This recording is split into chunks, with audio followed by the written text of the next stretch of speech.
Hello and happy Wednesday, everyone, and welcome to another drawing live stream.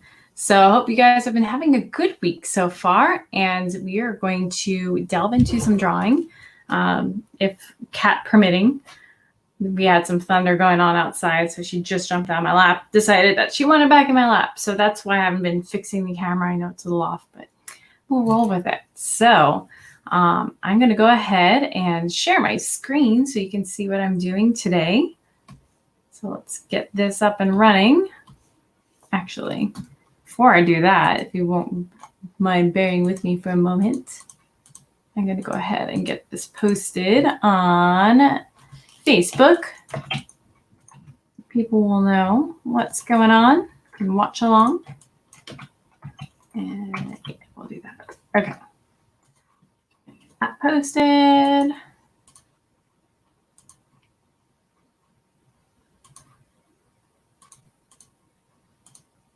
All right. Okay, so I think we're all good to go. I'm going to go ahead and minimize that. All right, so now I'm ready to share. Okay, get it all nice and arranged so I can see everything properly. All right, so today, if you've been following along, I am working on a little comic called Interstella. It's not yet released. It's still in its production phase.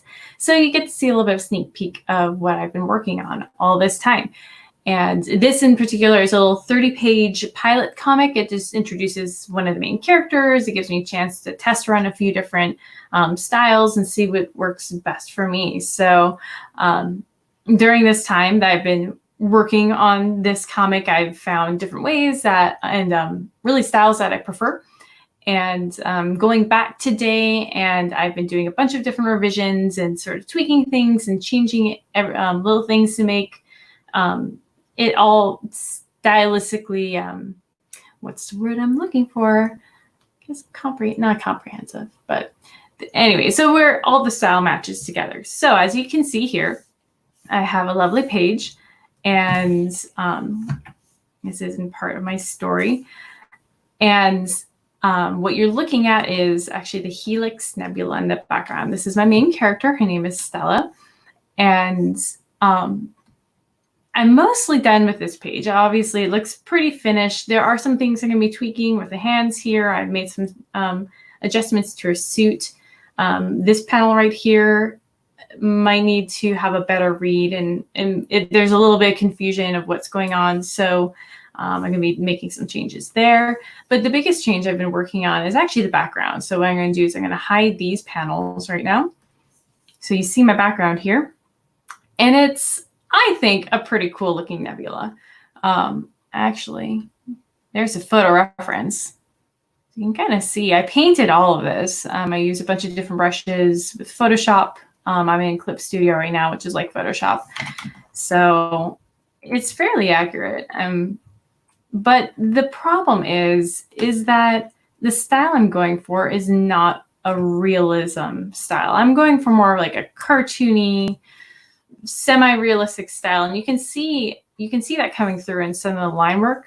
We have some heavy dark outlines. And line art is my jam. I love working with lines. It's a lot of fun. And it's a style that I'm choosing to move forward, at least in this, I am going to be working in mostly lines moving forward, but I realized that the background was just a little too bit realistic. So what I am doing, you can see my progress so far. I'm actually going to hide this. Is my past progress, so I'm going to hide this. And so it looks a little like, bam! This is what I'm working on right now. So instead of, sorry, I can't do a soft transition, but instead of doing really soft painterly clouds, which look really neat, but they don't have that same line art driven characteristic like the other ones do, I'm looking to have something, a little more fitting to the rest of the panels. So I am hand drawing all these lovely little swirly, dirly, whirly cloud things, nebulas, and I'm shading them all. And I'm going to see if I can employ a little bit of artistic magic and make this as cool looking as my other painterly version. So we'll see what happens. Sometimes you go for it in something kind of on a wish and a prayer, and be like, well, I hope this works, and we'll see what we can make of it. So yeah, this is what I have so far. I'm going to be working on doing a little more shading, and actually I might even start with Stella and working on some of her suit first, just to kind of warm up. So we might have a few people join us today. What I'm actually going to be doing is I'm going to be listening to some music, and I will be putting myself on mute so that YouTube doesn't recognize the music and decide to kick me off for royalty issues. So I will be checking the comments a little intermittently. I'll put up a little banner that says, so people aren't wondering why I'm muted.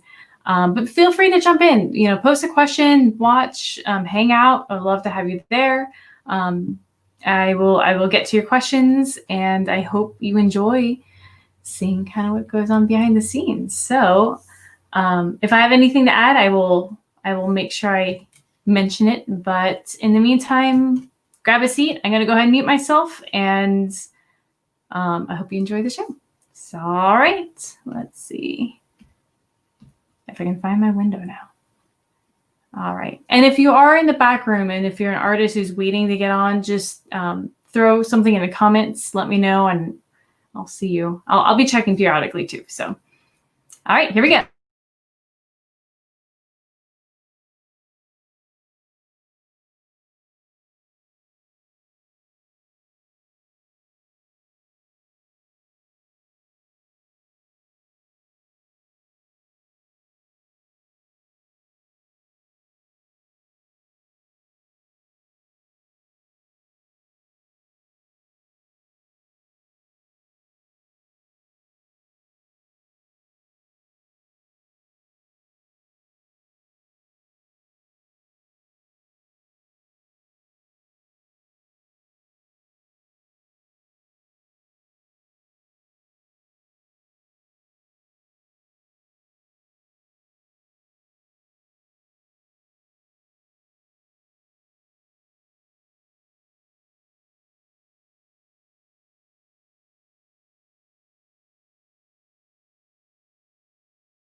Hello, guys. Welcome for joining. Welcome for joining. Words.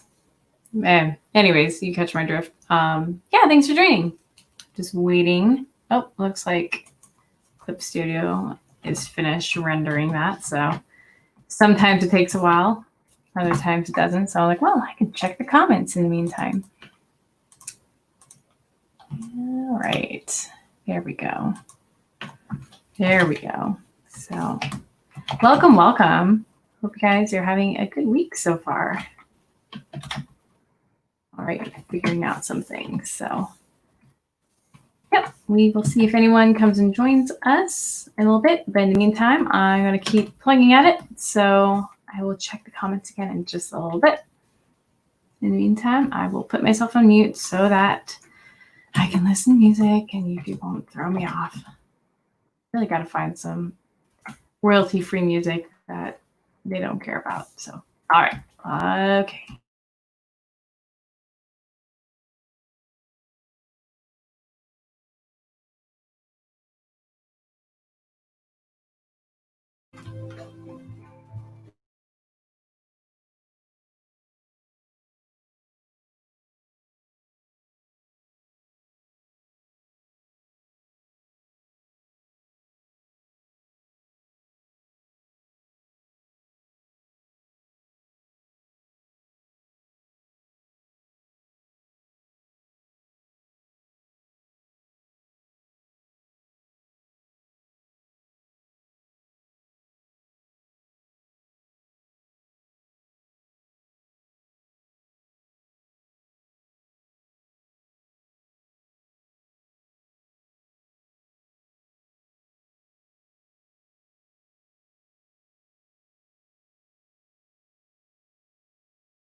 Yeah, Mia, please feel free to join if you like. Just getting some work done today. So I'm going to probably be capping it at 4 o'clock Eastern Standard Time. So, because I have another engagement to attend to. So, yeah, hop on or just hang out in the chat, whatever feels good.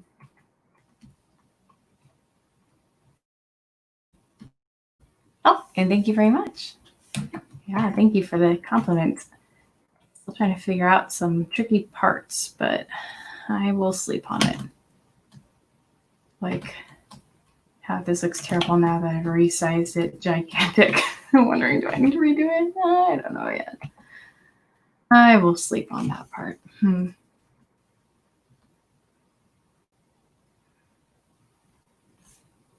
She's just so small here.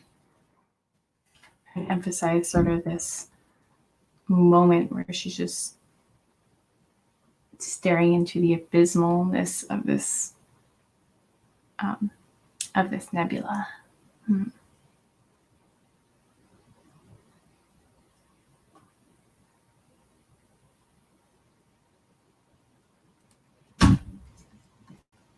That seems just a little big.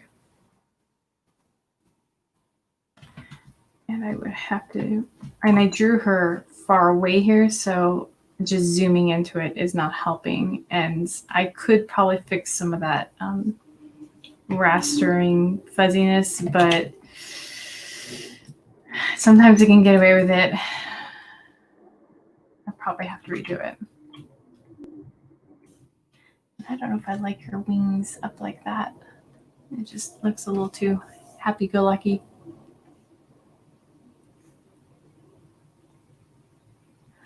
Ah, hello.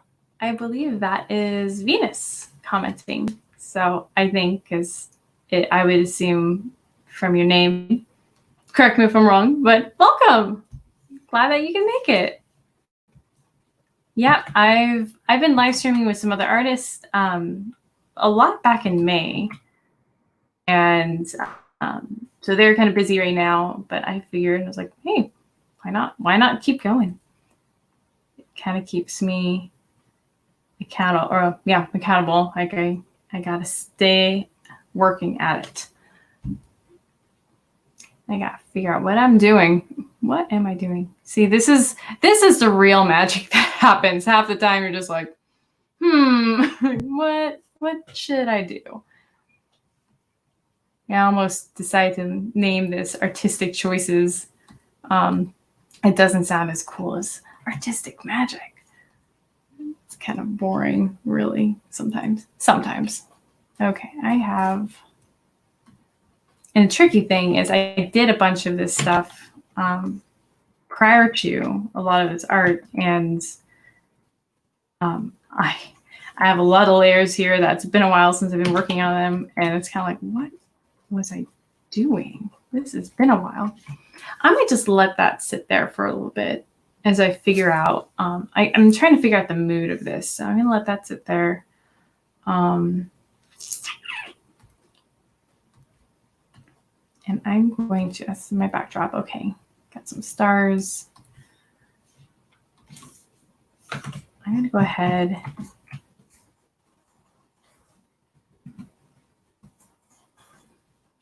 I'm going to redo her wings later. And I will most likely have to redo this portion, redraw it. So I will actually probably do that today if I do that. But I want to make sure that's what I want, first of all. Let's flip it. Okay, now I see it in a new light. It's not bad. I also want to do something about the color of those. So I'm going to make myself a note. This helps keep all of my thoughts together. Okay. Blue backdrop colors. So I might want to tweak that. Redo.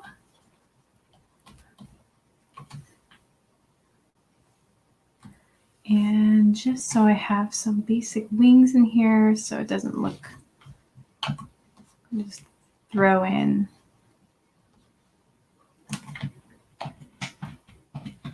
just a few stand-in wings right now because it's still an element. Ooh, I'll do that.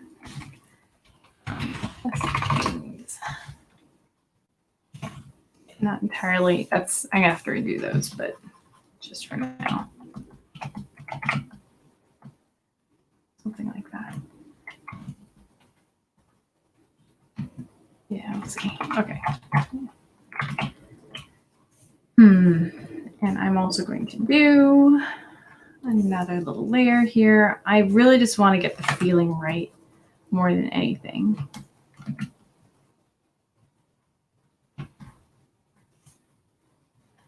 Okay, so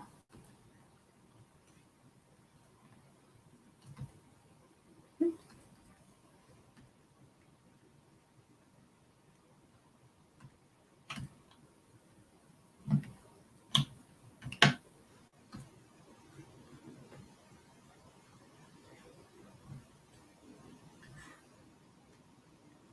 going to pop that in. This way I can, compare them.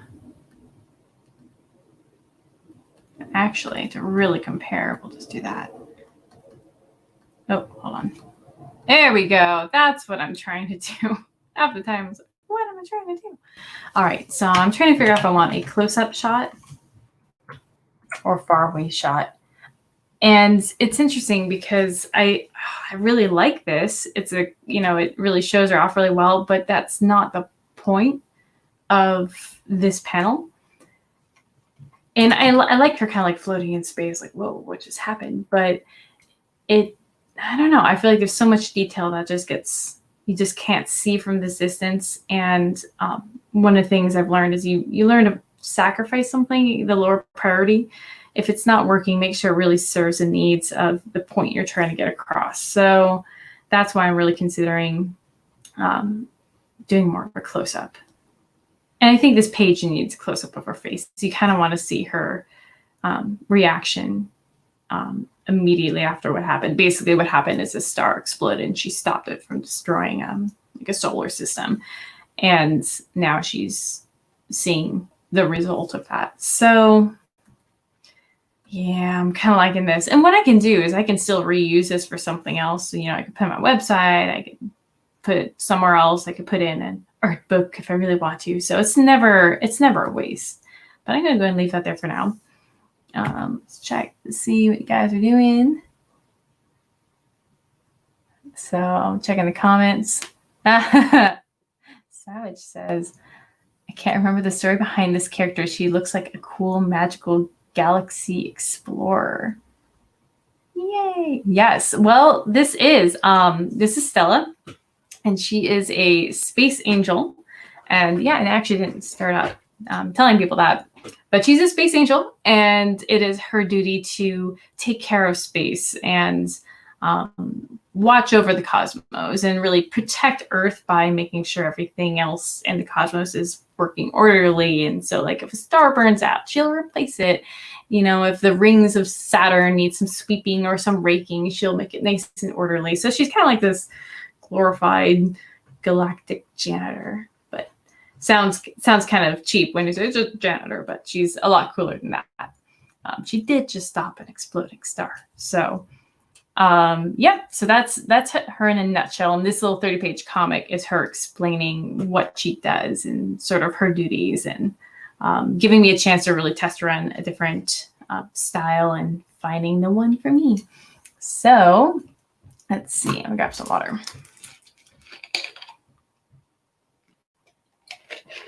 Maria, do you do everything on these pages? Let's see. Are you thinking of getting help with any coloring text when you start your webcomic? I am doing everything on these pages right now. I'm also doing the lettering, which I'm still working on that in a nutshell. That's a great question. One of the things that's actually before I answer that, one of the reasons I decided to do everything on this page, or at least in this mini comic, is that I wanted a hand in seeing what went into everything. So I wanted, obviously, the most important parts of this for me are the penciling and the inking. They're the way I express the story and the characters. I want to do the coloring. I kind of want to see what goes into it. So if I do decide to hire colors someday, I know kind of the basic steps and how hard it is and how much time it takes. And text, will probably be something. I'm doing it now. Honestly, I'm probably going to do all of it for this, at least first graphic novel, just because it costs money. It costs money to hire someone out, and I got to sit down and crunch the numbers and see if it is like a feasible thing to hire someone out and for the right thing. So new development is I'm actually considering doing my graphic novel in grayscale. And so it's a rather new thought process.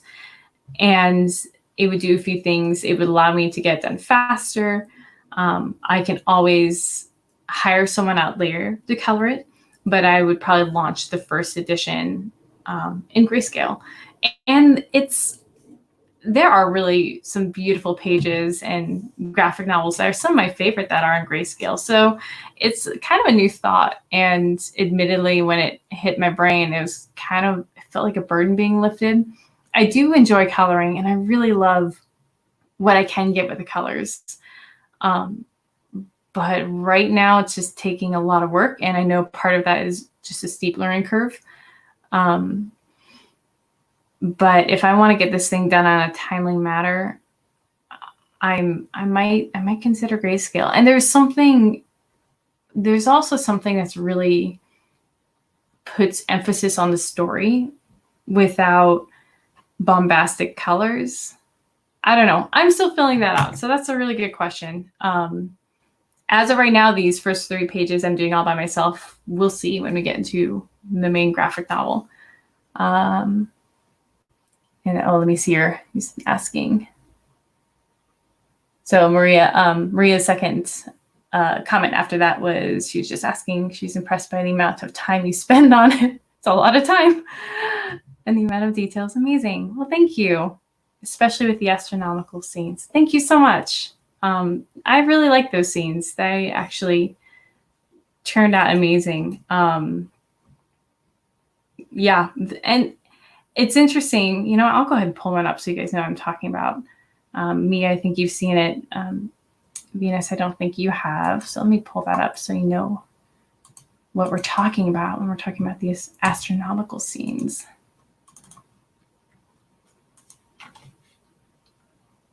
Here, we'll pull up my favorite. So it's really interesting. Here we go.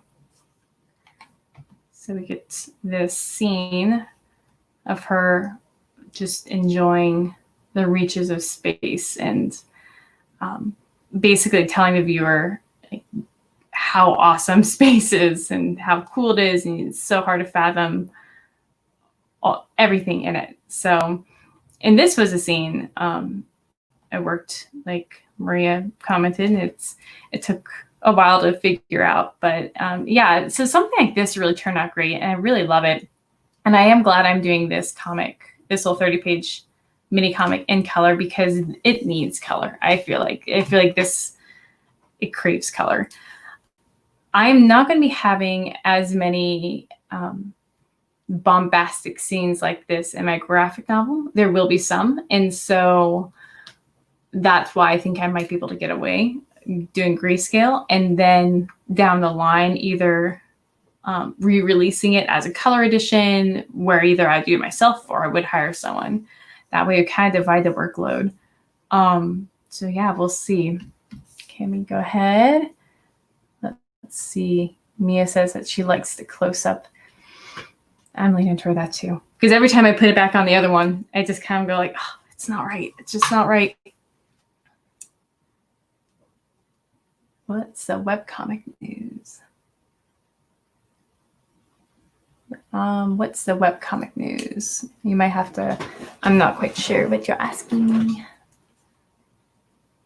What's the web? Okay, yeah, well, sorry, maybe I'm reading it wrong. Thank you. I love the story building. Yeah, so this is just one of the 2 main characters. So really we get to see kind of just her and her perspective, but you haven't even really seen the other character at all. And his name is Kyle, and he's really great. So let's see. She's like the Totoro to the whole galaxy. Yeah, I approve of that. A little less fuzzy, but she's, yeah, Totoro to the galaxy. I approve. Well, cool. Well, thank you guys. All right. Yeah, and I agree with you, Venus, that there's a lot of, I mean, really, color is kind of cherry on top. There's a lot of beautiful things you can do. Let's just see what this looks like in grayscale. This is my cheap little way of doing it. But it still looks pretty cool, even in grayscale. So that's a quick way of testing to see if it's working. And really the most important parts is you want to make sure your values are right, and that your brightest parts and your darkest parts are aiding the character and aiding the scene. And it's something I'm working on and getting better at. But that's really your first and foremost goal, is to make sure you have that down pat, and color is sort of that nice addition that still needs to work with everything. You can't have, you know, something be like bright red, even though it looks fine on the grayscale, because in color wise, it will change the focal point if that's not where you're your intended focal point was. So it's a balancing act where you're trying to balance and spin your plates at the same time. But that's the other reason I'm like, I like grayscale, like it would take some of the work off. So we'll see. All right, so I'm going to go ahead. Where was I? That's right. I'm going to go ahead and leave her right there right now. Yep, I still agree. I like that. And I like her wings down because she's a little melancholy. Let's do, so I've been going back in. Oops. And I've been adding in some, what I call like suit lines. So what these are doing is, I couldn't decide in the beginning. I designed her suit without the little graphic black line to denote the color change on her suit, but I did a page early on where I had it like this, and something was just lacking. And so I decided, well, let me just see what happens if I put in like all the seams, and if I really delineated between the colors, like how would that change? And I can't even tell you like what a difference it made. It made everything look so much more three-dimensional, and it seemed to work better because, again, I've decided to really employ a strong linear-based color scheme, or not color scheme, style. Yeah, style to all of this, and it just tied in everything. I think before it just looked kind of like something wasn't quite stylistically jiving. I'm not going to worry about making this perfect. Obviously, this is as I try and make this perfect. Oops. There we go. Not good enough. I spend a lot of time on these details, and it's something that I think I am getting faster at. I do know that, but sometimes it just feels like forever. I also draw a little differently when I know people are watching. Sometimes I'm a little more like indecisive.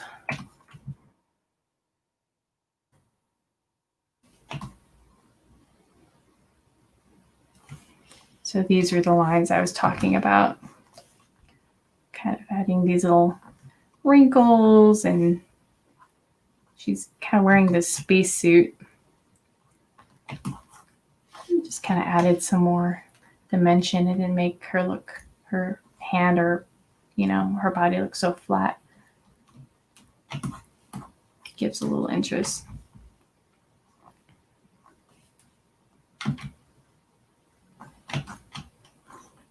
At least that's what I'm going with for now.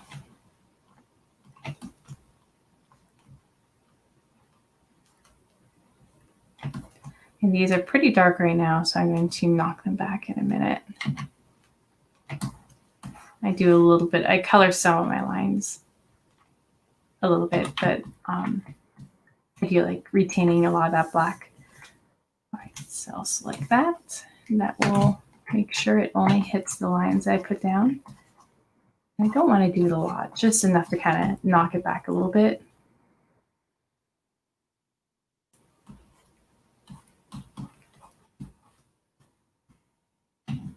Okay, there we go.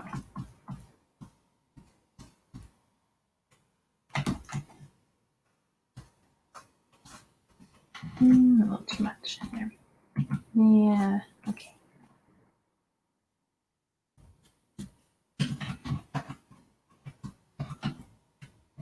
There we go. There you go. That's before and after. It just kind of adds something a little bit more. That's even bumped up a little bit more. Kind of like that.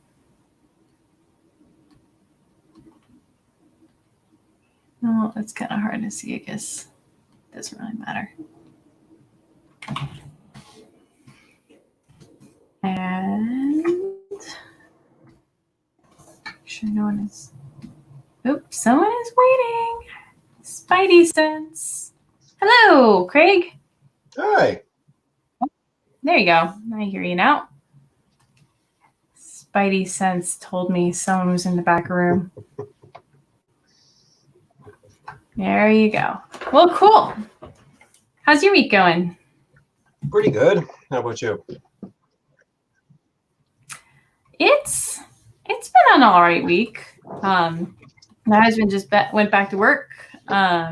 He was deployed for anyone who didn't know, he was deployed for a while, and he just got back about a few weeks ago and had to do the more mandatory quarantine, and he just went back to work. And so this is the first time in like 5 months that I've been working by myself again. And it's just taken an adjustment and realizing that it's been nice having someone around the house, and suddenly it's like, oh, I'm not focused at all. So, but it's been fun. Yeah, it's different when you get used to having someone around and then all of a sudden they're not there. I know. And it's funny because sometimes, I mean, I still work really well by myself. And there'd be times where he would have like a day off and be hanging around the house, and I would just get nothing done because I'd be like, I want to hang out with you instead. Mm-hmm. And now it's the opposite. It's like I can't. It's hard to get stuff done because I'm just noodling around with little things and just not focused at all. So gotta reestablish that. Understandable. Plus, it's like 1 billion degrees outside here in Florida and humid, like I'll ever get out. So, it just feels like I don't really want to go outside to escape, because then I just want to run back inside to escape the heat. So now I'm really just in one place.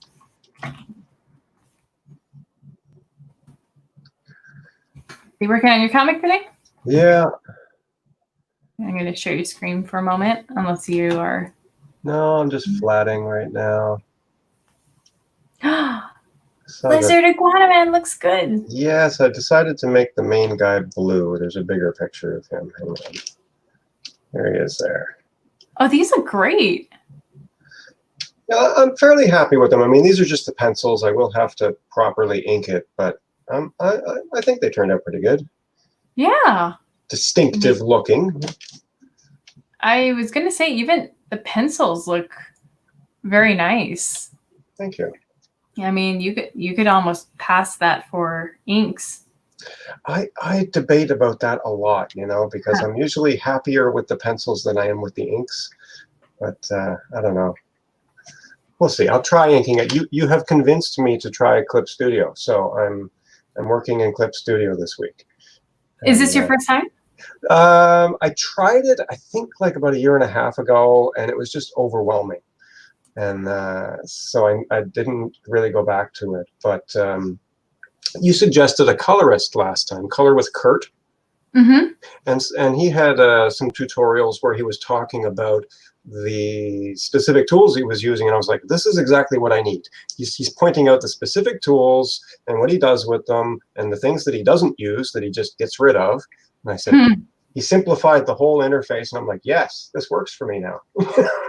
Yes, and he works, I think, primarily in Photoshop, right? Yeah, but the tutorial I was looking at was Clip Studio that he was doing. So really, yeah, it worked really well. He has one that, like, I bought one of his tutorials. He had it on sale just last week for like $25, and it was all about coloring in Clip Studio. I'm gonna have to check that out. Yeah. I really liked his advice that he had for Photoshop, but I work almost exclusively in Clip Studio now.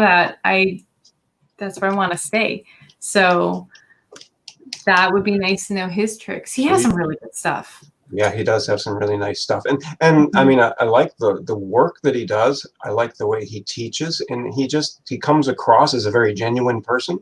So I instantly sort of connected with that. I'm like, I like this guy. I'm so glad. So you send him an email and say you got him a sale by mentioning him in your video. No, yeah. No, it's been a while since I followed or watched a bunch of his tutorials, but when I was just eating them up because I was like, this is what I need. Like, I need to learn how to color. Yeah. But yeah, and I noticed recently he was doing some live streams too, and he was doing some live stream coloring. That would be really interesting to see. Yeah, yeah. He's got some great insights, and he clearly has some connections with people because he's often using examples from actual comics that have been published by DC and Marvel, and showing you what they did well, what they didn't do well, and he says he always contacts the artists and gets their permission. And so, yeah, it's really good. I didn't realize he did that. But he was on, I think Jason interviewed him one time, or he interviewed Jason. There's a stream or video with them both in it. Yeah. So he has that connection too. Let's see. I just saw the dancer. Hey, welcome. It's my friend Dan. Oh, nice. Got the chat to come up. That was cool. Let's see. He says, I think the close-up feels more intimate and personal. Yes. Yes, Dan, I agree with that. Yeah.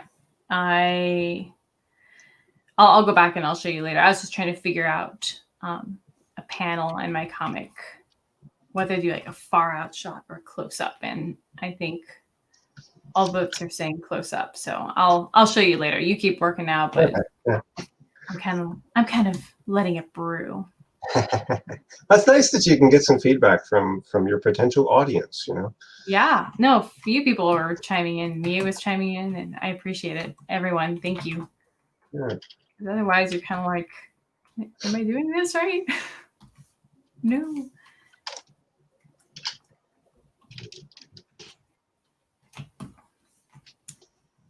Okay.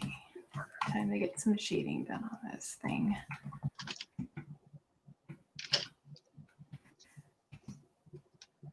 I'm just trying to figure out colors and what's going to work and what's not going to work. Some, you know, originally I thought, oh, I'm in this alien world, I can do whatever I want, but it's nice to have some familiarity there too, you know? Like when you look at, when you see a long white lab coat, you instantly know what that character is all about. Yeah. You know, so it's symbolic. Yeah. So I don't really want to change the color of the coat, but I kind of wanted the whole room to be white. So, but you can't have the coat and the room be white.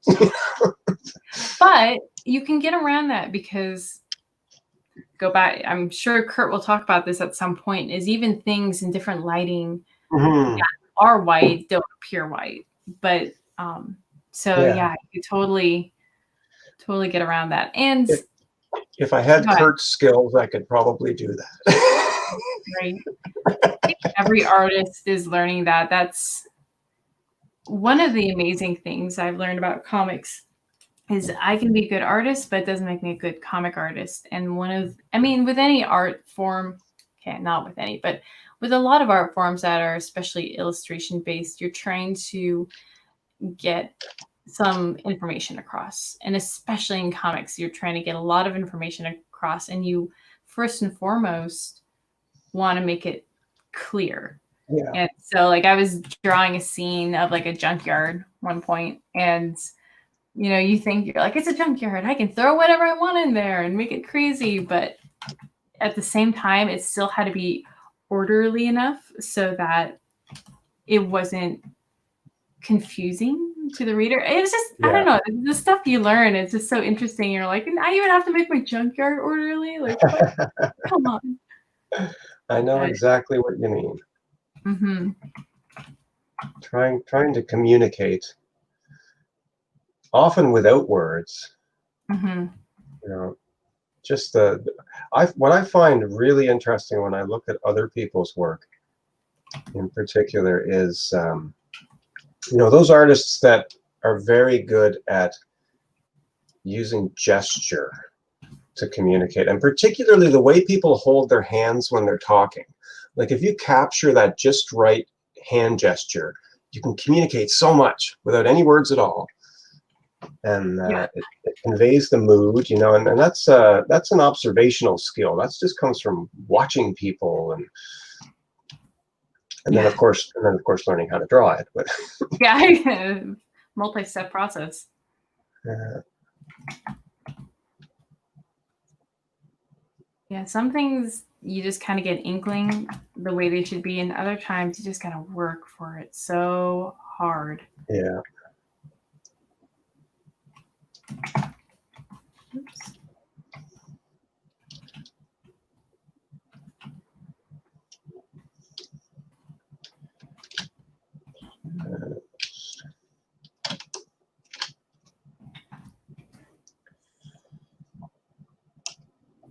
Okay.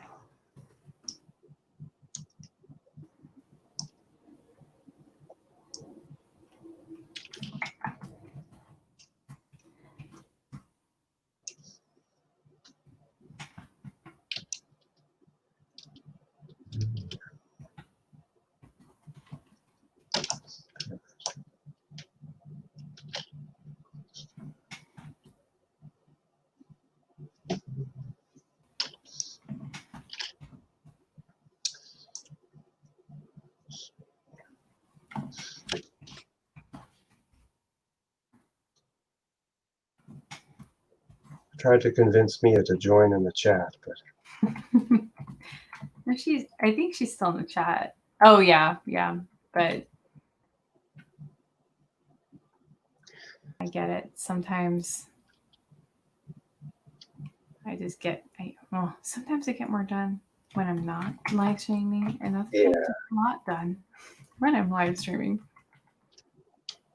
I can see the pros and cons to each. Mm-hmm. I mean, I do Oh. find where I work regular hours that having this scheduled thing gives me incentive to go right from work and jump right into this, Mm-hmm. where otherwise I might just, oh, I'm going to take an hour, I'm going to do this, going to putter around and never get to it, you know. It works for me.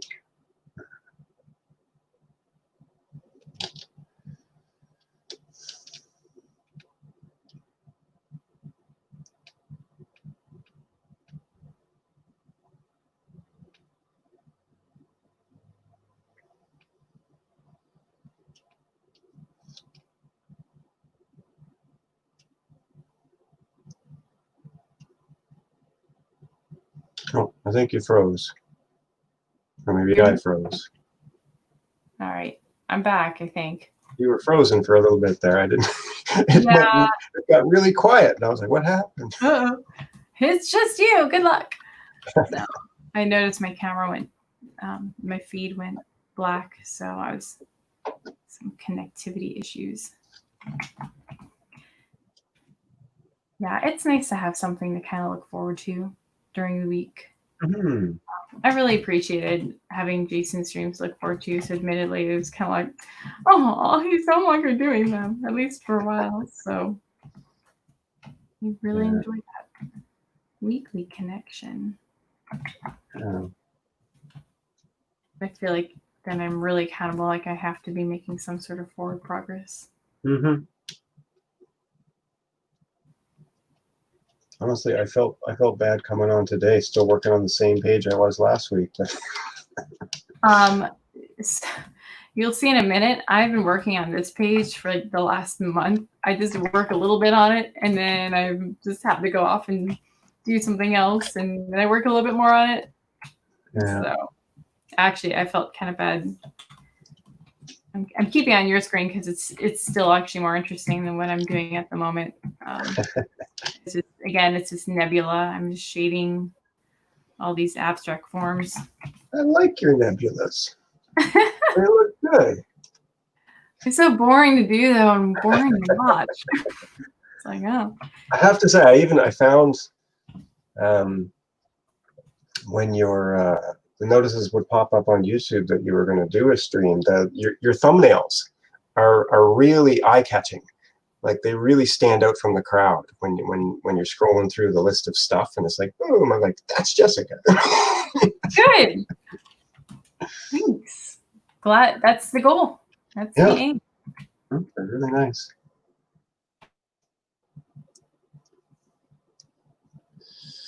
I guess I should make this legible from a distance, and you know, I'm trying to include more things that will actually be in the stream that I plan on working on that day.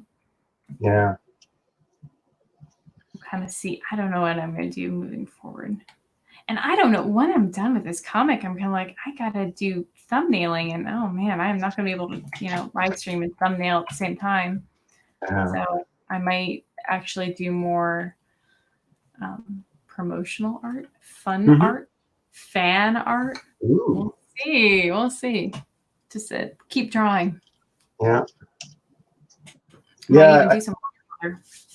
I get what you're saying though. There are certain things that you really need to have your entire focus on, and when we're trying to map out a page, it would be hard to stream at the same time. Yeah. I really should do more thumbnailing. I have a tendency to get an idea in my head and I just go right into doing a page, and then I'm constantly adjusting and changing and like, oh, I don't like that angle. So then I have to redraw all that. Thumbnails just help me at least get it's like I'm watching a movie. And I'm trying to capture as quickly as I can the images that are coming across my head. So that's why I just do, or at least I have done traditionally, a bunch of squares. And they're kind of like little camera angles or shots that stand out in my mind sequentially. And I just put down all those rough sketches, and then I take a number of those that I know fit on a page. And then I call that my comprehensive sketch. So I put those together, my comp. And then I have like a rough page. So that way I can kind of like fit them in like puzzle pieces and figure out which ones are panels or which ones, need to create a good cliffhanger for when you turn the page.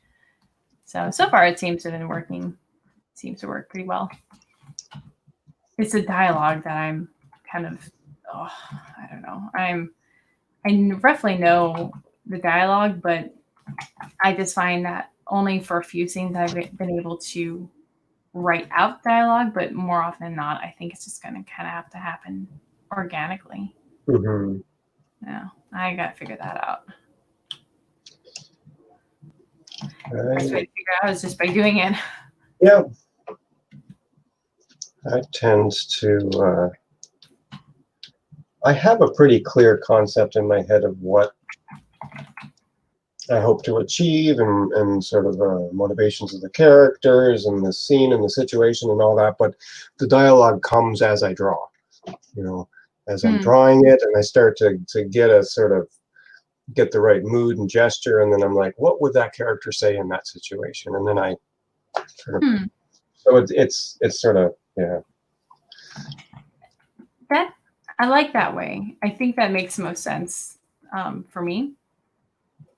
I just feel like sometimes, like there were a couple scenes I've figured out and the dialogue just flowed, and suddenly I'm just sitting there and like I know exactly like what they're bouncing back and forth. And the other scenes, it just seems like, like my characters are reading from a script in front of them, like a horribly written script, and just you're like, hey Bob, how's it going? That's the best I can come up with. I don't know what he's gonna say. Yeah. Oh, I've definitely been there. Jason claims he's not a writer, so if Jason can do it, like I can too. he's written quite well. Yeah, he had a video one time where he was sort of talking about different ways of writing, and he was talking about, what did he call it? The architect and the gardener. And the architect sort of has everything mapped out, has the blueprints, knows exactly what's going to happen before they even start. And the gardener creates the characters and then just sort of nurtures them. And the characters almost write themselves as they grow, And he felt that he was more of a gardener. And I'd have to say, I feel like I'm more of a gardener too, if that's the analogy you want to use. Yeah. I love that analogy, partly because I actually love gardening. I think that's a really cool way of doing it. I do have this left brain control freak tendency that I do love everything organized, and I love it mapped out and predictable, and so it seems to be at war with that at times. But I think, I mean, that basically the scenes that are working really well that I've done, the characters sort of just pulled out of themselves. Like they're the ones that wrote it. So it seems to be Mhm. that method. Yeah. I don't think there's anything wrong with that. It's Yeah. just a different way of doing things. Mm-hmm.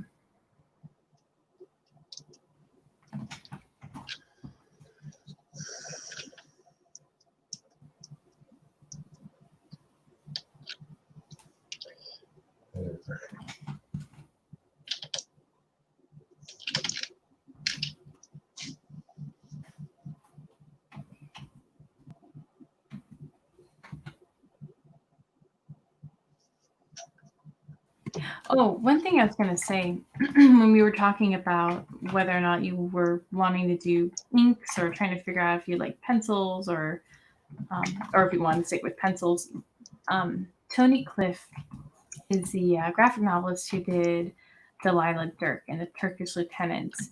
And that graphic novel he did in pencil, and he basically, I'm pretty sure one, and he basically cleaned up the lines and bolstered it a little bit in Photoshop, and it looks great. Yeah, I've seen more artists, I think, doing that. I know, what is her name? I've got, there's a rather adult one called Saga. I don't know if you've ever seen that, but it's a very grown-up comic. But It's a graphic novel series, right? yeah, yeah. Vaughn, I think, is the writer. But the artist, I can't remember her name. She's a Canadian from out west. Okay. But when I look at her work, it does have a more pencil-y kind of feel to it. Huh. It's almost like pencil-y with almost watercolor-y kind of look to it. I know what you're talking about. Yeah, sorry, I was mixing up with Fable. But I like, people do it. yeah, and I do like that look. I like the little bit of chaos that you get out of the pencil sometimes, you know? Yeah. And that's the nice, I mean, I think every or most artists struggle with trying to make their final line art retain that same freshness and vibrancy as their sketches. I know it's something I really struggle with. And it's, oh man, I've gone back and forth so many times of, do I want to ink it traditionally? Do I want to ink it digitally? And having Yeah. things feel too sterile and too flat or clean. And but then, yeah, so it is cool to see how other people do it. And I guess at the end of the day, it's like, you know what, this is a medium that it's a cumulative effect where you get to see the artwork as a whole story. So, you know, if there are some, like, it's amazing that when I go back and I look and I see a lot of artists have a lot of rough edges on their work and their pages, and yet you don't notice until you slow down and look at it. Yeah. So it's kind of like, okay, well, I guess there aren't really any rules saying it has to be perfect. Yeah, I think if you really look closely at a lot of professional work, it's not as super crisp as you thought it was. Yeah. But like the brain forgets or edits it out or something. Yeah, well, you kind of take it in as a whole, you know, and if the artist is effective in communicating what they want to communicate, that's what you get. So. Mm-hmm. Yeah, this is true. But then if you're an artist like me and you're kind of, you know, you grow up and you're sort of trained, you know, make your best artwork ever. It's kind of a habit that's hard to break when it comes to sequential storytelling. Yeah.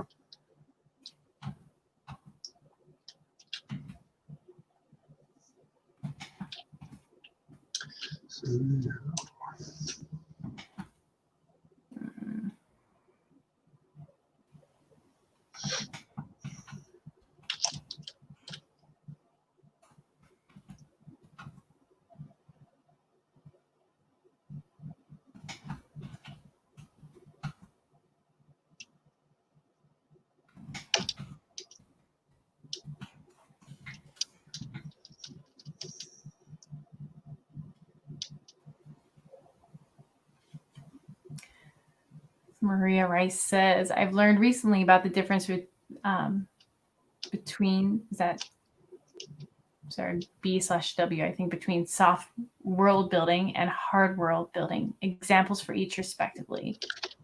The Lord of the Rings and the Studio Ghibli movies. Soft world building focuses on character development rather than on the setting. And hard world building is the opposite. Interesting. Seems like the Gardner approach to comics seems to match up with the soft world building. Yeah, I've never heard of that before. Yeah, and that in that way with soft world building and hard world building.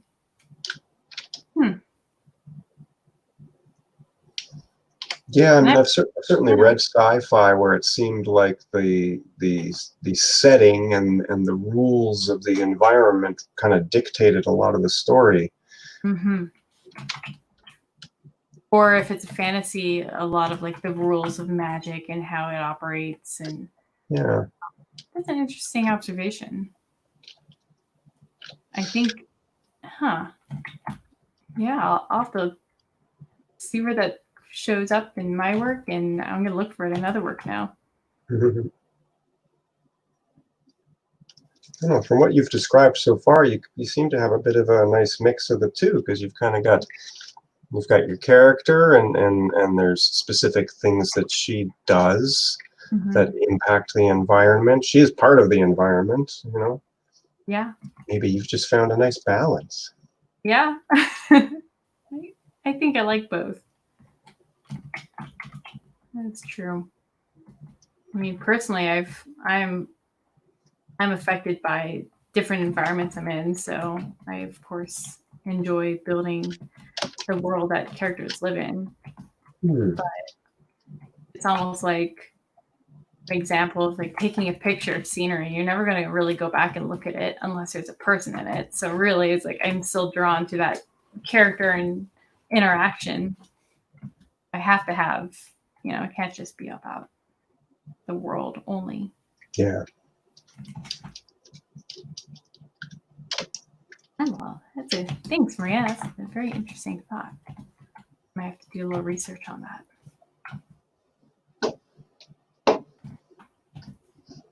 And it's trying to avoid the trap of spending almost too much time trying to design and perfect a world for your characters. So I think that's where I get a little I forgot the opposite of the gardener, the architect style. Yeah. It's easy to get caught up in that. There's something kind of exciting about that whole creative process of creating a universe for your characters to exist in. But yeah, you can get stuck there if you go too far with it. Especially for you. So your story is set in an alien environment. Have you found it sort of exciting or burdensome or both in creating that world? I would say a little bit of both, because I had a distinctive concept and two particular sort of groups of aliens that were representing different ideologies. So there was a lot there to work from. But then when you get into the nuts and bolts of it, it's like, well, how do they generate power? Does it matter? Do I have to define that? Yeah. You could really get drawn down into the nitty-gritty details, or you can just say, you know what, I'm just not going to talk about that. Yeah. And certain authors and creators, like, oh, they go all in. They talk about every way, like everything. They talk Yeah. about, how they make their sandwiches, and Yeah, how it's a exactly. part of their cultural like understanding, But I mean, sometimes I almost worry. I'm like, I'm trying to find an example in this comic, but I kind of worried where it's like, what if someone like says, well, hey, where did that come from? How did she figure that out? Or why did she have this? Like, where did she get that broom? Like, she has a broom. And it's like, use your imagination. It's like, can I do that? Can I say that? Or is that a cop out? No, I don't. I think if you write your story well, you don't have to get into all those details. And I'll tell you the example I always come back to, and I don't remember the name of it, but it was like a little, I think it was like a made-for-TV movie many, many years ago. And it was a sci-fi thing. And basically, everybody in this little suburb woke up this one morning, and there was no power. And there was no radio, like there was nothing. And nobody knew why. And their phones didn't work. And this is before cell phones, so they had no way of getting in touch with anybody. And the point of the story was that when you put people in a position like that, they will lose their civility pretty quickly and start to turn on each other. So that was kind of the point of the story. But the story was about the characters and how they dealt with the situation, but they never explained in the whole story why the power went out. They never explained that, and they didn't have to, because that wasn't the point of the story. Yeah, that's true. It was kind of neat. And I like that. I think we've gotten so... It seems like in a lot of movies or stories or just pop culture today, we almost feel like we have to explain everything, why it is the way it is. Yeah. And or we receive criticism if we don't. And it's interesting because I've heard Star Wars described as like a space drama before, or a space opera. And I might be quoting this or describing this incorrectly, but compared to something like Star Trek, like they tend to get more nitty gritty into the science of it, and sometimes like in the fact where they actually address it more, whereas Star Wars is kind of like you hop in a ship and you fly to the end of the galaxy, whereas in other forms of science fiction, they're like, we're actually dealing with real like scientific dilemmas that present itself in real life. And so but it doesn't stop Star Wars from being any less interesting. It's just a different type of storytelling, and it kind of brings out the imaginative kid in you, where it's like, okay, that's not important. That's not what this is about. Yeah, no, it's made up. Yeah, and I agree with you. I mean, I like both. I like Star Trek and Star Wars, but you're right. Like Star Wars never explains how a hyperdrive works. They never get into the specifics of, how a laser pistol or a lightsaber works. They're just there. It's just part of it. Just accept it. Get that. What do they call it? Suspension of disbelief. You just go with it, and the story's great. Yeah. And like you said, I also enjoy those stories, like Star Trek or Interstellar, the actual movie, not the comic I'm working on. That could trip me up a bit.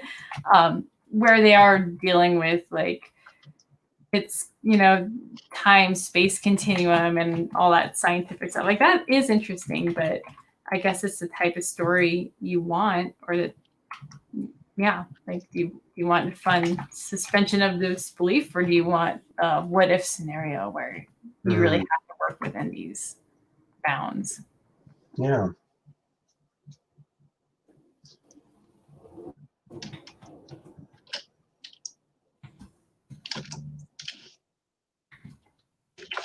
Let's see, Maria's commented.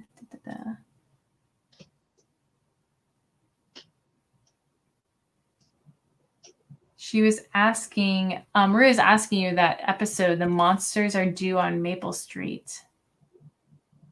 Was that the... Oh, it may be. I honestly have no recollection. I think it's one of those things I stumbled across and I never really knew what the name of it was. Mm-hmm. Yeah, it could very well be that. I'm gonna have to look that up afterwards. I'm gonna write that down because I've been trying to figure out what it was for so long.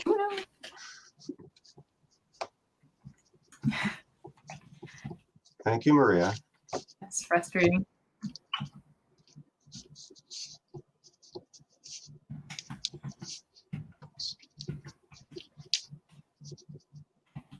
When I look up stuff like that, or like there's songs I remember trying to find, especially if it's like an instrumental or song. Like I've heard this years ago, and I'm still looking for it. Yeah. Never can figure out what it is. 1 second, I'm going to be right back. Sure. So I have it on your, I have it on your screen. Actually, before I go, Helen says one is for entertainment. The other Sci-fi geeks. All right. is for sci-fi geeks. Nice. Oh. Okay. All right. Okay. I will be right back. Sure.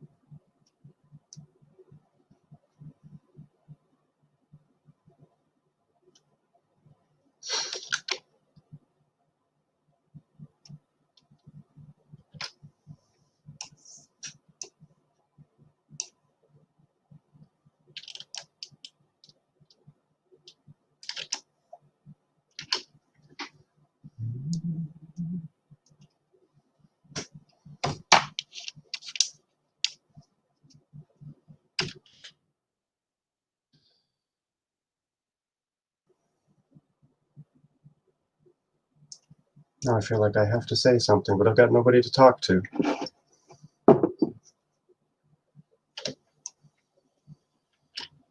It's a reason why I don't host these streams.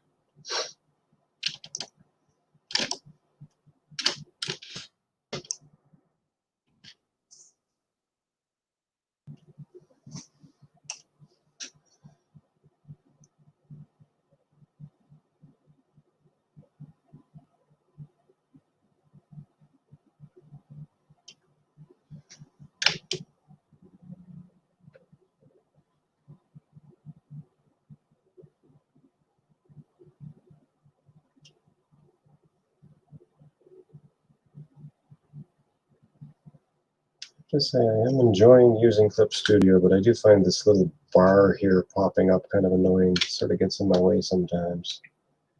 I'm sure there's a way to get rid of it, but I don't know what it is.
I have returned. Okay. I was trying to talk to myself, but I'm not very good at that. Yeah, it definitely changes the dynamics when you're streaming just by yourself. Yeah. So people are kind enough to put up with me just being like, you guys, I'm just gonna mute myself. Sorry, listen to music. You don't want to just hear me randomly muttering to myself. I was looking into trying to find a royalty-free station, but I don't know. I couldn't find one that I like the music in. Yeah.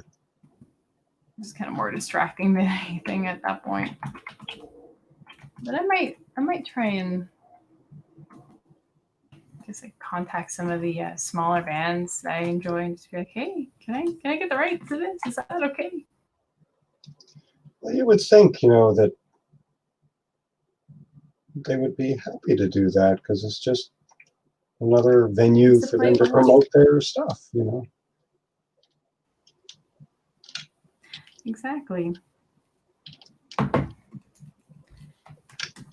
found lots of good musicians that way.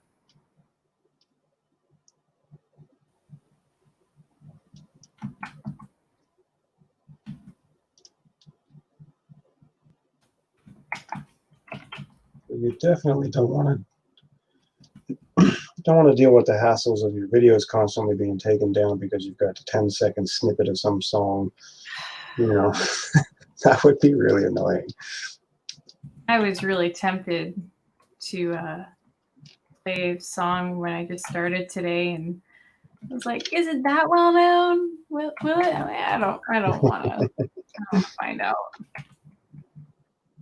I'll have to do the song and dance like I did last week and try and resend out the link again." Mm-hmm.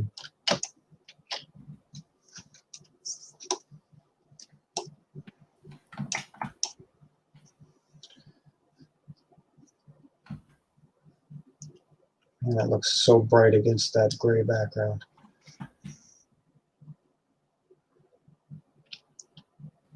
Have you ever put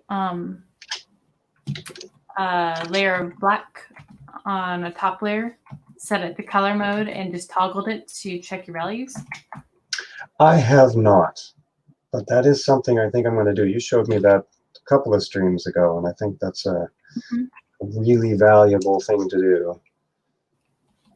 I didn't do it before, but I definitely started doing it recently, actually.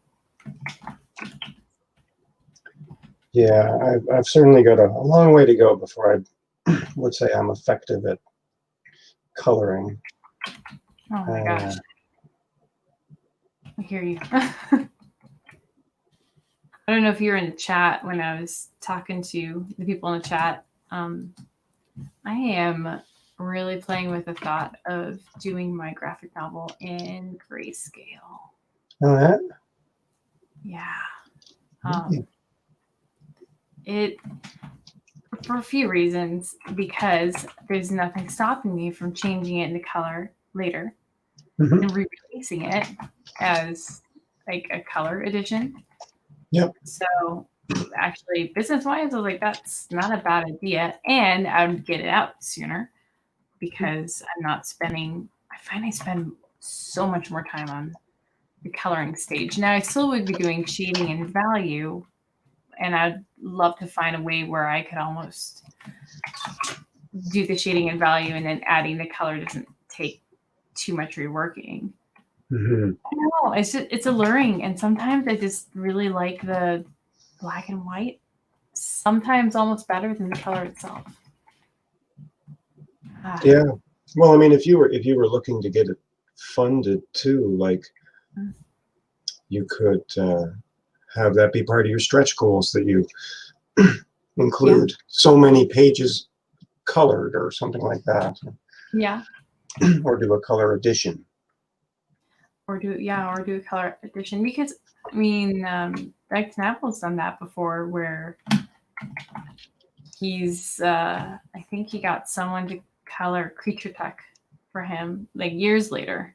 Mm-hmm. Not that I would want to wait that long, but it was a very intriguing thought, and it kind of came pretty naturally the other day, and it was like, just kind of felt like a burden off my back. I don't know.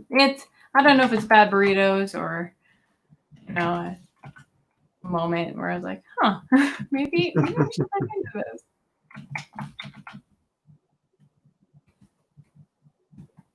Well, Personally, if I had a vote, I mean, I really like your colors, so I'd love to see you do it as a colored thing, but I get how much more effort goes into it to get Yeah. those colors. You know, it means waiting longer for the story. Hmm. Well, and it's so I know that there's actually not going to be a ton of space scenes in my graphic novel. So it's going to be different. And I'm wondering if maybe one of the reasons I'm feel a little colored out, or it's just kind of giving this more.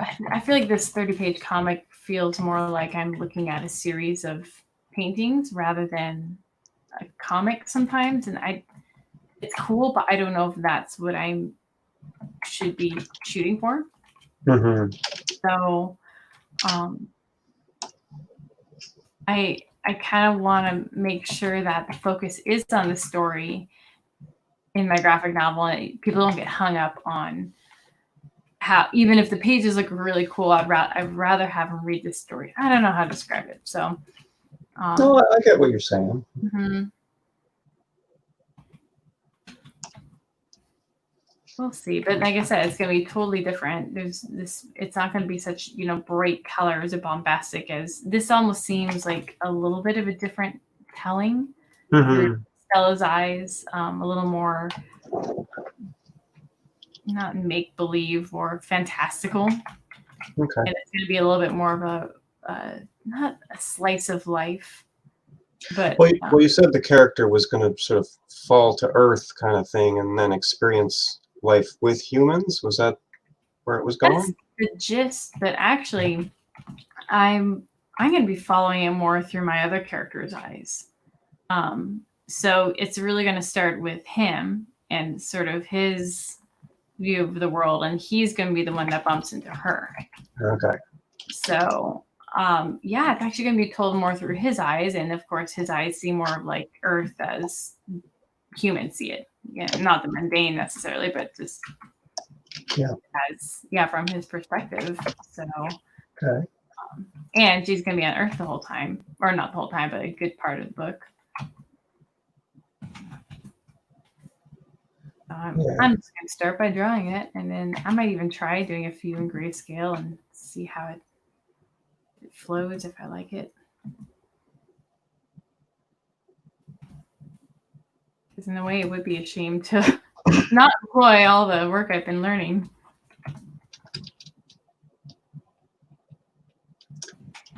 But you're right, it would be very different in that context. You wouldn't have the same kind of colors Mm-hmm. without all the space scenes. But it might actually make it simpler. So I'm taking a lot of time with all these space scenes, and I keep using the word bombastic, space stars and galaxies, and so that might simplify it since you're not going to see a whole lot of that.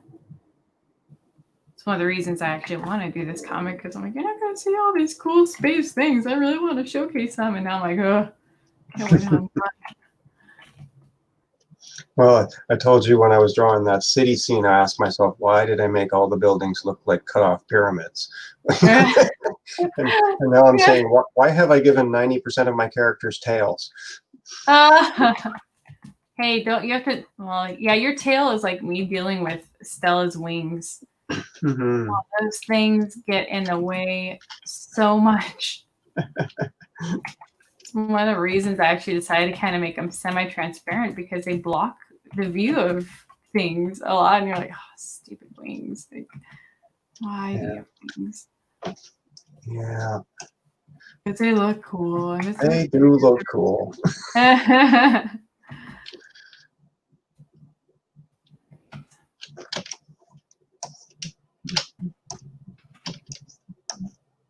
Oh my goodness, I'm almost done. Almost done with my nebula. Just shading it. Nice. Let's see, Helen said, I like the analogy of gardener versus architect. she's going to apply it to what she does. The fun part is when you can give yourself a break from planning and thinking and just do the work. Yeah. So yeah, sometimes it's I feel like as a kid, it's so much easier. It's definitely the gardener approach. Mm-hmm. It's kind of like, hey, just make things up on the fly, and suddenly it's like this, and then it's like that, and then you just kind of have fun and roll with it. Yeah. Kind of want to get back to that for certain things. Just do and think less. Draw more, think less. Well, I think too, like, I know for this project I'm working on, it really is aimed at a younger audience. And I feel like if you can get more into that mindset, like you're describing, that you're going to have a better ability to communicate to a younger audience. Mm-hmm. Because they don't care if everything is fully explained. No.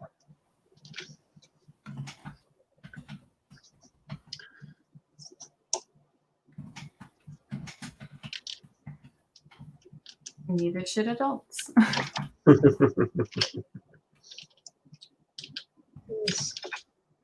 Different strokes for different folks. It's true. Different types of story.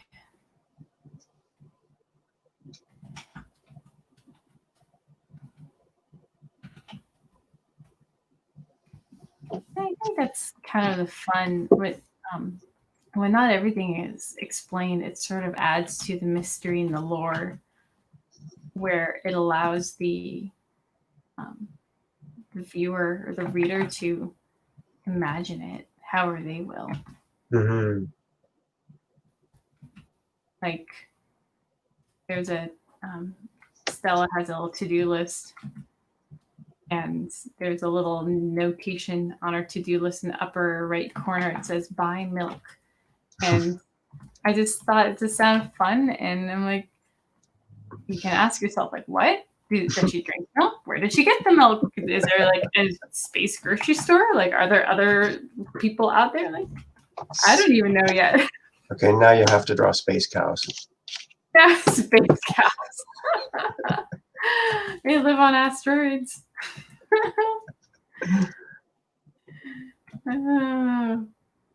Oh, Yeah, man. I like stuff like that. I like, especially if it's like a little thing that's not right out there, but someone might pick up on it, and then they ask themselves all those questions. And Yeah. that makes it fun, and leave a little mystery. Let them imagine things. Yeah. And I like leaving the mystery for myself too, because it's something I'm still exploring. And I mean, I'm making this because I also love just the mystery of it and the discovery. Mm-hmm. I'm discovering it also as I go. Kind of what makes it come to life more. Yeah. Not even Stella's going to tell me all our secrets. Exactly. That is definitely a gardener approach. Oh, what? That's a gardener approach. Stella Yeah. has her secrets that she's not sharing with you. No. She can be sweetfully evasive with those things. Go ahead. I was going to say I have to step out for a second, but Okay, go for it. I'll be right back. I will still be here, unless it's for another half hour. My goodness, our time has flown today. Flown. Time flies when you actually focus and get work done. You shade boring objects in space.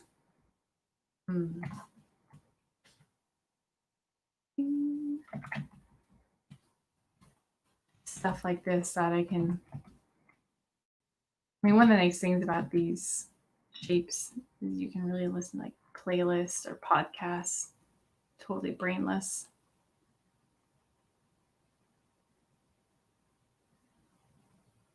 For better, for worse.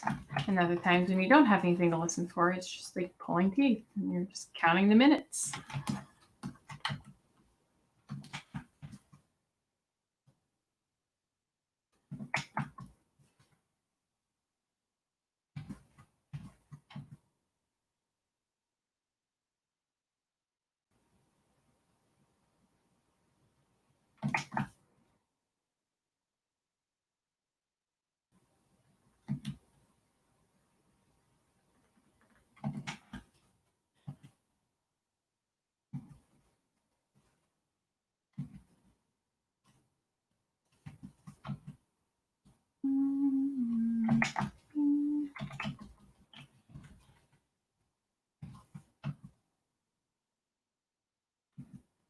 feel like half of this stuff I'm doing is not even going to be seen, at least in the initial panel.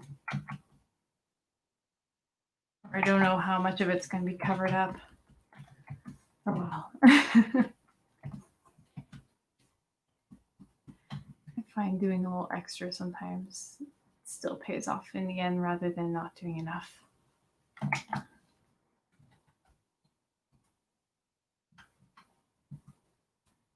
And you have to balance that with then spending too much time on it, on things that are unnecessary. Ain't everything a balance.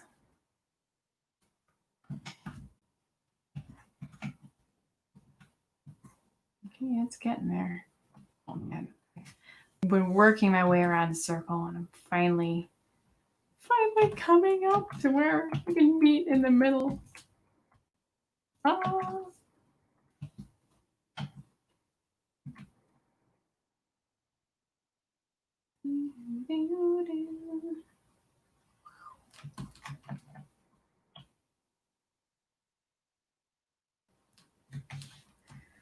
Oh, I feel like I'm just doing my best to guess the light logic on this thing.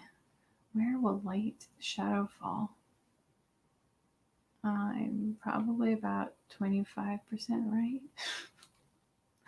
No, I think I'm a little more right than that, but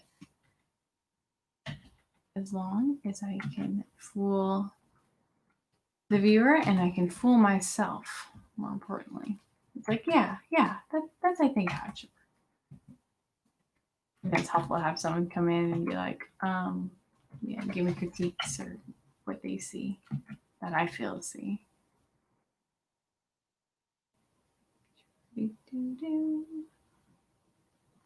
All right.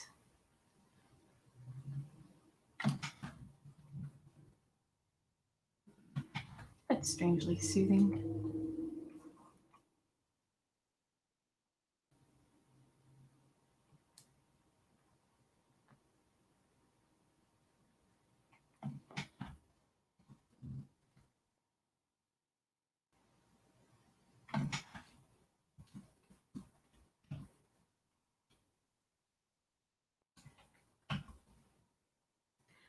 And it does not have to be perfect.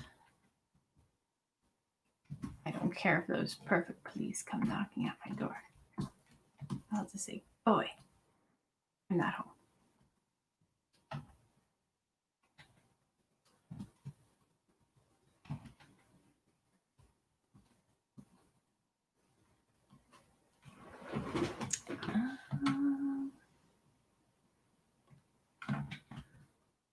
Welcome back.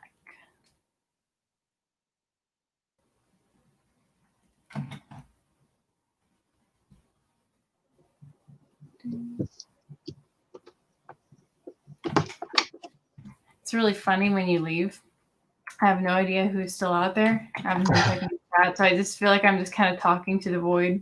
Mm-hmm. For all I know, it could just be me talking to myself, and I'm going crazy. That's how I felt when you left. Hello, anyone out there? I have a question for you. Just give me a second here. Thought of Question something. on your art? Yeah, I thought of something when I was out of the room there. There was a page I was working on a while back. You want me to? I just put it on your screen, but I can wait. No, that's okay. Here. I don't know if I can make this a little bigger. There. I was working on that a while back, and I had this plant down in the corner, the bottom right, Mm-hmm. and of course it got all covered by the panel, so you couldn't see it at all. And then I popped it out on top of the panel, and I quite like the look of that. It almost becomes, it's not even part of the picture anymore. It's like this little decorative border, and I quite liked that. And I thought I might do that more often as almost a graphic element on multiple pages. Have just like a little corner element somewhere that stands out in front of the panels a little bit. Yes. Do you think that would be like, would I be abusing that sort of breaking of the panels? Or do you think that would just be a nice little decorative Not touch? at all. No? I think it's a wonderful way of creating more of an immersive experience. Okay.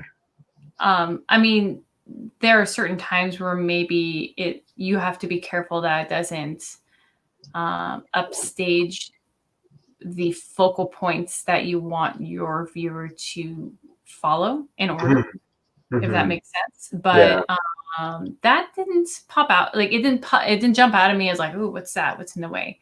Like, so I think it works. If it's and it's kind of one of those things that takes a second read, meaning that like you'd maybe not notice it until the second time around that you go study a page, but it Mhm. still creates a nice layered experience. So I really like stuff like that.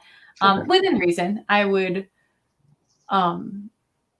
yeah, I would do it where it needs or where it works well. Yeah, it's not gonna be And on we're every page, but yeah, every panel has overlap. I wonder if I could try and show you. There's a few that I have like that, where it sort of breaks the panel. Here, I'll pull up a couple of them. There's one. I mean, I like that in when you have characters that are doing really dynamic things. Once in a while, having the character's body break out of the panel is kind of nice. But if you do it too much, you get kind of tired of it. But that I thought was just a little small little decorative thing.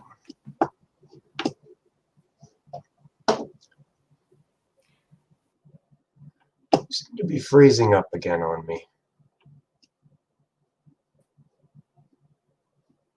I think study other comics.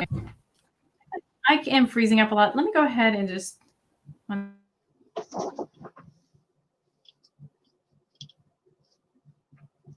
second, try and fix this thing.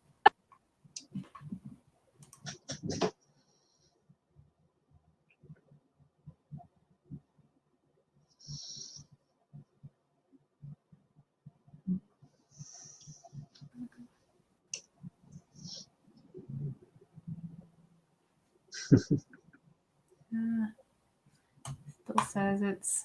I'm trying to use my hotspot. Somebody said tumbleweed. I don't know if they're referring to my my little decorative element or something else. But No, Dan was referring to where I think I was talking like I'm just talking out in space and I don't know if anyone's there. So we put the element of like tumbleweed, like like the crickets effect. Thanks, Dan. I'm glad you're there.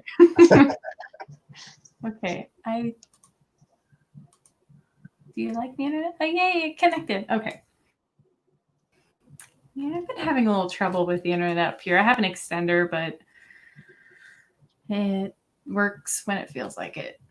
Oh yeah, I was going to show you, and I'll show other people as well. The pages where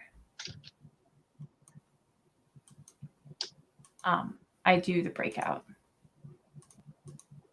So here, I'll put on there. See? Let's go. So here's a spot where I break out her head. Just a little overlap. I think this is what you were kind of talking about, right? Yeah. Right. Yeah. No, I like that. That looks good. And actually, hello. It's this where she's actually flying out of the panel. And apparently there's a lot on this page. I don't know why it took me a moment to notice all this again. I've stared at it too long. This is like the page of breakouts. Let's see.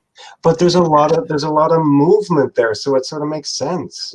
She's flying around all over the place really quickly. So. And I tend to like comics where I do have a little overlap. I'm trying to open up another one. So there's another one where you kind of see your head there, overlapping that old panel. This is a little bit.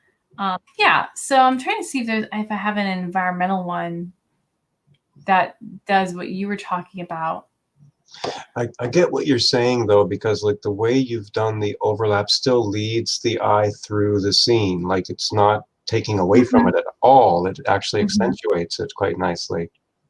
And the other purpose is that you just sometimes you run out of space, Yeah, and so it has to overlap. But yeah, otherwise, like kind of, can you see my cursor in this a little bit. Yeah. a little bit? So yeah, it starts up here, you go down, and then immediately, you kind of start with her face and Hmm. go that way.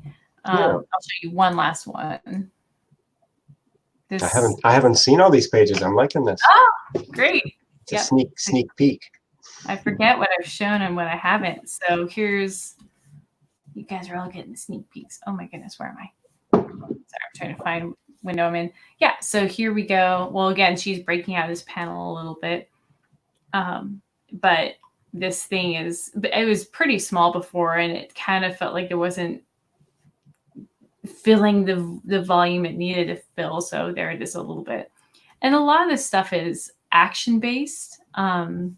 Unfortunately, right now I don't have anything that's environmentally based that what you're Mhm. looking at. But yeah, I love doing the breakout of the panel. Oh yeah. Actually, I really like what you did with that upper panel, where it looks like it's kind of receding into the distance, like it's tilted away from the reader. Which one are you talking about? The top panel that's in the middle of the page looks as though it's rotated a little bit away from the reader, almost like you're looking at it in an angle a little bit. Mm, I don't know if yeah, that was intentional, but it's cool. it writes itself. But it makes sense then that the explosion is kind of coming in front of it a little bit. Yeah. Yep. Yep. So this page actually looks pretty different from before, but yeah. So I love breakouts like that. So I'm do the breakouts. They're fun. They're very dynamic, but Thank you. I've got Jessica's stamp of approval. but too, it works well for your comic. I love breakouts. Take them and use them how you would. Yeah.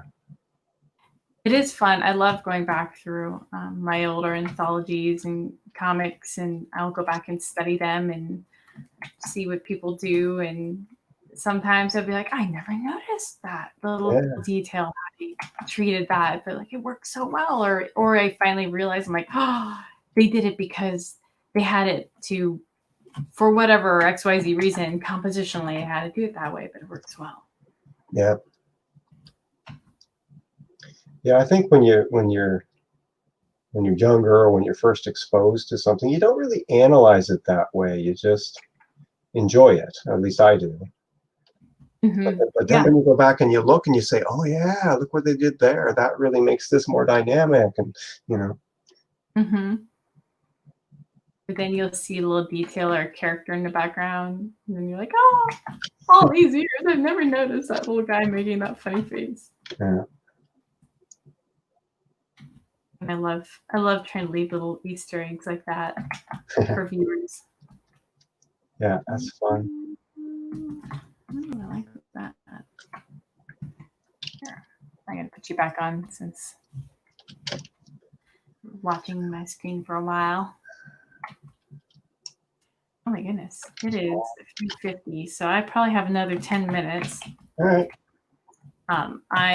Sorry, I originally had this at 3:00, and then I had scheduling conflict pop up. But I actually might stream again on Friday. Yeah. Kind of feel like that would be fun to do. So I will let you know if I do. Sure.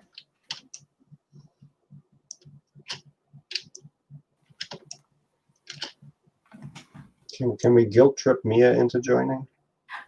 Mia, are you still there? Come join us. I feel like viewers would much rather see you and Mia. The stuff you guys are doing are leaps and bounds beyond what I'm doing. So. But I just like hanging out with people. I'm just happy you're here, and when whoever else has shown up and chat, and work together. Yeah. And it's fun talking with other people and seeing what's worked well for them or learning different tools. Like now I know that Kurt has actually, Color with Kurt has used Clip Studio. Yes. Yeah. And Check that out. it was really helpful for me, for sure. As I am contemplating doing my graphic novel in grayscale. Kurt will be like, no, don't do it. Follow the lights. It's so much less work. Well, I don't know actually if it will be less work. And I still have to do all the shading. I don't know. Yeah, I think you might get pretty nitpicky about your shading then. I don't know. Maybe I'll just write a novel and just skip drawing altogether. Oh, that would be so much easier. Oh my gosh. That was a I'm joke. a graphic novelist, but I just use words. Yeah. Doesn't that just make you a novelist? Shut up. Actually, next time I'm on here, I know you've only got a few minutes left. The next time I'm on here with you, I'd really love to hear about you. You said you had done some children's books. I'd love to hear about that. Yeah. Something I've thought about at various points and never really did, but yeah. I mean, I'd love to talk about that. I actually been contemplating my nephew and my nephews and nieces have been asking for more stories of these two little characters that I've had for a really long time. And one of my nephews, I felt about it like a couple of years ago, he's like, can you write a story about them like doing this and this? I'm like, sure. And it's been almost 2 years. I'm like, I would like to do this story. But when I jump into a project, I really get knee deep. Yeah. And I'm like, oh, I'm working on a graphic novel right now. I don't know when I'm going to do this. So in a way, I'm kind of like, if I could just hash out a fast story and not worry about making it, like the next Caldecott Medal. Caldecott Medal is the award that they give out for award-winning children's book illustrators. Like if I just make it just for fun and not worry about being perfect, and I just get it done. So I've been thinking about once I get done with this comic, maybe even before, of like, can I live stream and somehow set up a camera where I can have it like where I'm working on it, because I will actually do that traditionally, and I will color it traditionally because I use watercolors. So okay, maybe I'll play with it on Friday. Yeah, no, I'd love to see sort of what you have done and talk a little bit about your process. And these are ones you had published at some point. I've actually never published any of my children's book materials. Well, you have to show them off then. I will gladly show them off. Before I got to that point of publishing them, it's just on the next project, I guess. So I have a children's book that I've been, it's been on the back burner, the poor thing, for like 8 years now. So at some point, I'm going to want to actually work on that and finish that up. Let's see. Let me just check the chat. Ben is here. Hi, Ben. He's washing up dishes whilst watching you draw. Your tasks are more interesting than my current one. That's funny you mentioned that, Ben, because there have been times where before Jason was doing a ton of live stream with other artists, he'd just be live streaming and I'd be washing dishes and listening to the live stream. Have it going on in the background. Yeah. So fun. Well, that page is, that's actually looking really good. I'm excited to see the shading on that. Yeah, that'll be the big step when start to put the shading in. How do you shade? Do you use a brush or a lasso tool? I have normally used a brush. I'm experimenting with using the lasso tool. Mhm. I do find with the brush that it's harder to get those crisp edges that you want sometimes with like a cast shadow or something. It's not bad with organic things, but yeah, if you have some kind of cast shadow where you want a real nice sharp edge, I think the lasso would be much better. Yeah. I picked up lasso tool from actually probably from Jason, one of his tutorials. It's a different way of blocking out shadows, and it's really nice. Mm-hmm. And the cool thing is like you can kind of select after you like when like as an artist you practice light and shadow and try to understand where everything falls. It's just learning to select those block areas and fill it in. I found that for me, I get a much quicker, immediate feedback whether or not I'm going on the right direction or if I'm barking up the wrong tree. And it just in other areas like smaller detailed areas it's easier with a brush, but yeah, it's been nice. I've really come to enjoy shading actually with that. So yeah, check that out. I think Jason has a tutorial on it. Makes it go faster too. Yeah, and I think like even I haven't gotten through that whole little mini course with Kurt, the Color with Kurt one. He uses the lasso, but he quite often combines the lasso with like an airbrush. So he lassos a section and then he just airbrushes the edge of it, and it gives a really nice effect, I've watched that video. It's that's a very lovely like graphic novel-y standard, and I've always wondered how people do it. So it was cool to see. It's really cool to see that. So, well, I actually do need to bounce. So thank you guys for hanging out. For Maria and Mia and Helen and Dan and Ben and Venus, if you're still there. And thank you, Craig, for coming on. I appreciate that. Thank you for having me. See you later. Yeah, I will see you hopefully Friday. I'll let you know if I'm doing it. And maybe we'll see you guys also in the chat as well. So with that, have a wonderful day, and I will catch up with you later. Okay. See you, Jessica. Bye.